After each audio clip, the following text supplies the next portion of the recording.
Hi guys, this is Gloria reporting for Ifoma Edum. Last week, there were reports that Justice Ugo resigned from being part of the judges presiding over the Presidential Election Petition Tribunal.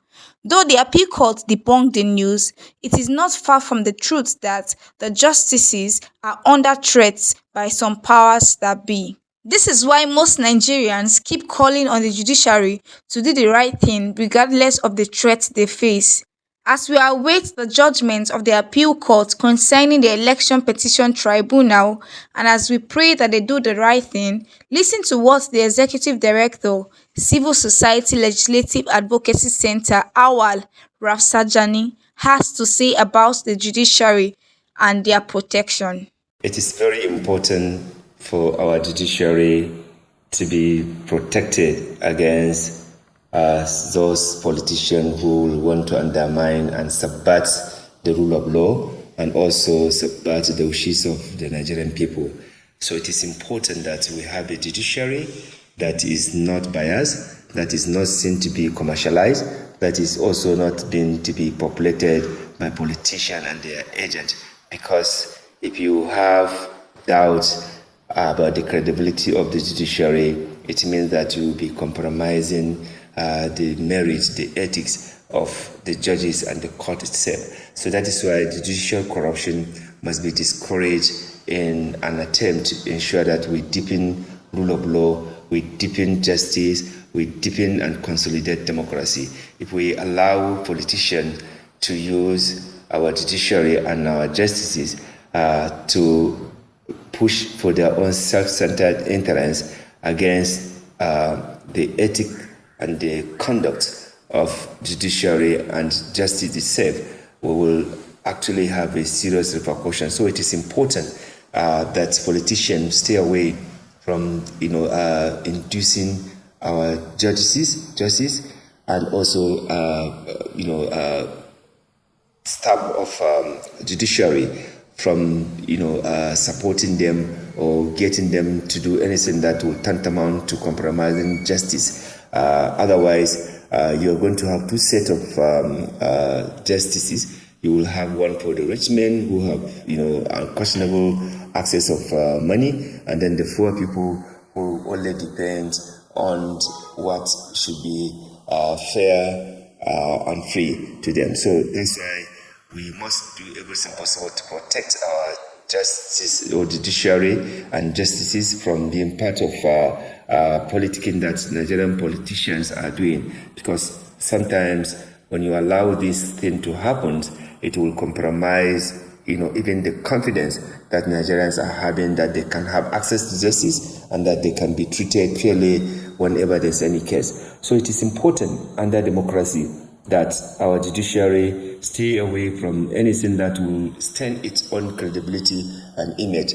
Right now, many Nigerians are having doubt about our judiciary at lower and higher level, and we must do everything possible to save and safeguard our judiciary and our justices. That is why justices, before they are appointed to any election tribunal, they must be properly scrutinized, they must be properly, screened, so that Nigerians know that they are not cash and carry people, and they are not people that can compromise the truth about whatever issue that to be discussed.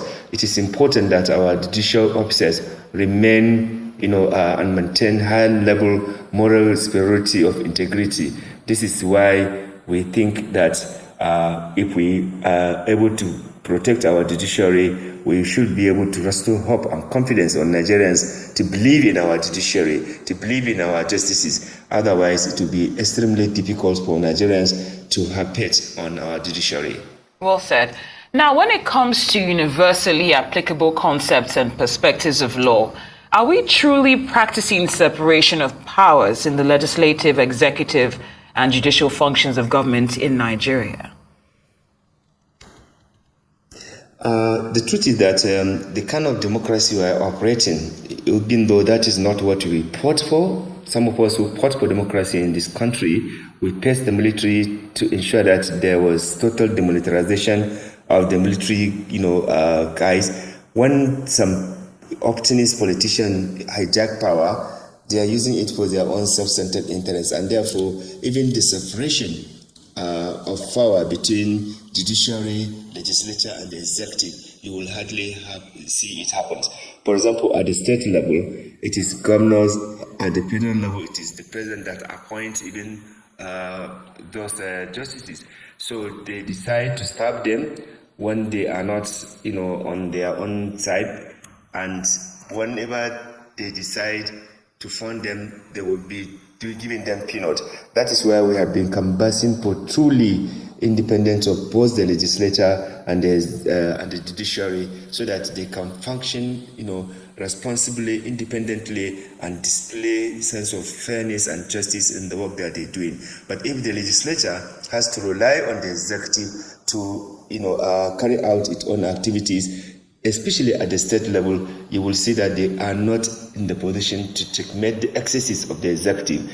At the judicial level, you will see that it is still the governors that decide and fund them. And I think it is absolutely wrong if you allow the executive to be the one to be doing everything under democracy. Then you will not be able to have separation of power that can help to reimpose and consolidate democracy and guarantee justice in the country, because already one is more superpower than the two arm of the government. And I think under democracy, which we believe should be practiced in Nigeria truly, the tenet of democracy requires that we should have division of labor. Namely, we should have judiciary, you should have legislature, you should have the executive, each one of them playing its own role according to our constitution. But what we see now, the executive has become superpower that dictates and control what happens. So despite the fact that the judiciary, some of the people in the judiciary, they try to do their best, but they are still constrained because the executive is overpowering, is overpower, as well as the legislature, which is almost in some states, the legislature is virtually in the pocket of governors. At the national level, you could see that even at the national level, some of the legislators cannot even freely and openly speak their mind because they are afraid, they are scared that the executive may come after them through all sorts of forms, especially if the executive appears to have an advantage of information that can nail them down. That is why it is important we have people with impeccable character in the judiciary and the legislature, so that the executive will not use that as an excuse to undermine them and cover up for them when they want to do certain things. It is important we have people with honesty, sincerity, with moral, with integrity, with capacity and patriotism to be in our judiciary, to be in our legislature. But if you have cash and carry people, definitely the executive will continue to have its way.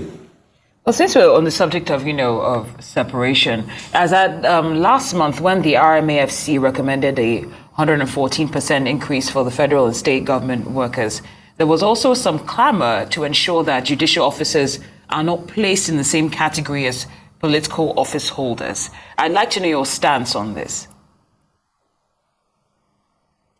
We have always advocated that we must have proper nomination to our judicial officers, because if you leave them in abject poverty, this politician would definitely use their poverty situation to come and corrupt them by giving them opportunities, privileges, and even cash.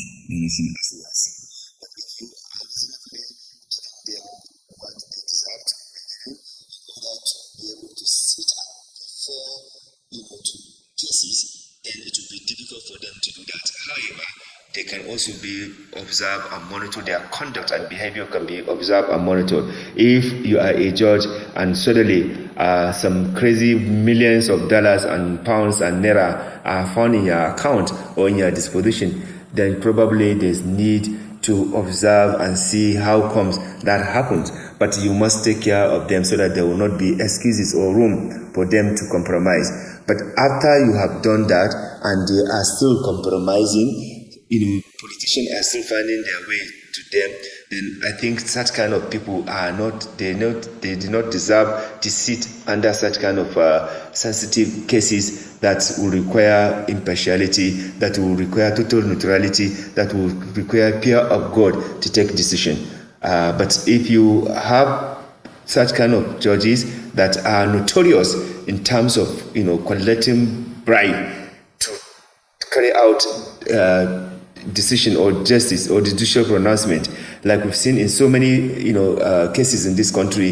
You have so many contradictory statements coming or judicial pronouncement coming from different judges. I think there should be some kind of harmonization on some of these issues so that it will not give room for some judges to be contradicting what should be really real justice pronouncement.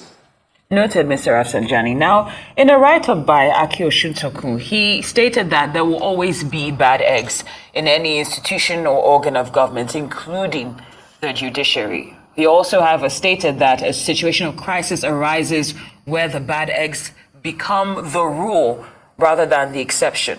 Based on your assessment, I'm wondering what point we are right now when it comes to our assessment of the judiciary. Are we at a point where we have a crisis? So, as a matter of fact, we have a huge crisis. The various, courts you have in this country, from magistrate to, customary court to, up to Supreme Court, Nigerians are having reservation on our own judges and our court, judicial staff, and this is not good. If you cannot trust our judiciary and the judicial officer, then that's really a big problem, because we need to make sure that we have a body that if we are aggrieved, if we go there, we can get justice. But if you are in the first place blocked from accessing the justice, then that's a big challenge. And I can tell you that many judicial officials, especially at lower courts, what they do is an open corruption that they do, and citizens must monitor them, must report them, and the National Judiciary Council must take proactive measure to deal decisively with any corrupt judges or administrative staff of judiciary. Because if you don't do that, you will erode confidence of Nigerians on our judiciary, and we don't want that to be happening, because you will be promoting anarchy, you will be promoting violence if citizens feel that they cannot access justice or they cannot get justice from the situation they find themselves. So it is important. They are holding a very sensitive and very important position, and position of trust. Therefore, they must not compromise because of money or because of privileges that some of the government official or politician or powerful individual will give them. We don't want people to be procuring justice against oppressed and repressed Nigerians. Thank you so much, guys, for watching this video. Indeed, I believe this is the right time for the judiciary to do the right thing so they can regain the trust of Nigerians again. Please, guys, do well to like this video. Please do well to share your thoughts in the comment section, and please do well to subscribe to our channel so you get notified whenever we post a new video.